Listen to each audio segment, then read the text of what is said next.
Bonjour, en direct du Salon du siècle pour cette première journée, un petit état de marché des valeurs locatives sur le centre-ville et un petit état tendanciel sur les centres commerciaux. Concernant les centres-villes, il y a trois marchés qui se distinguent aujourd'hui. Le marché des petites surfaces est très dynamique avec beaucoup d'offres et beaucoup de demandes sur les artères numéro 1 et une tendance à l'augmentation des valeurs locatives aussi bien sur les pas de porte que sur les loyers.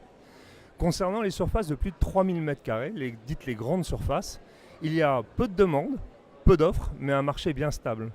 Enfin, sur le segment des surfaces de 600 à 3000 m², de nombreuses restructurations sur les emplacements numéro 1 donnent de grandes opportunités à des enseignes de se positionner, car elles sont peut-être un peu moins nombreuses à les demander, et il y a un peu plus de choix pour pouvoir se positionner sur des emplacements qui leur conviennent au mieux.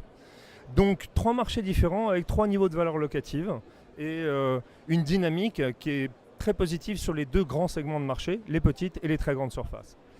Concernant les centres commerciaux, le vrai sujet est aujourd'hui la capacité à donner envie aux consommateurs de fréquenter ces équipements périphériques.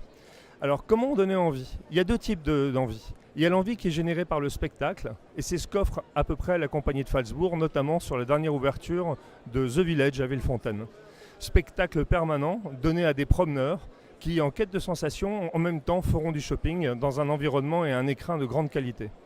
Enfin, il y a une deuxième façon de donner envie, c'est de redonner envie aux familles, tout simplement par un cadre d'accueil simple, convivial, avec de la sécurité, avec des zones pour les enfants, et d'offrir dans un écrin de qualité des produits et des enseignes à petit prix. Et ça, c'est une ambiance qui est développée notamment par Fred dans son shopping promenade à Clé-Souilly.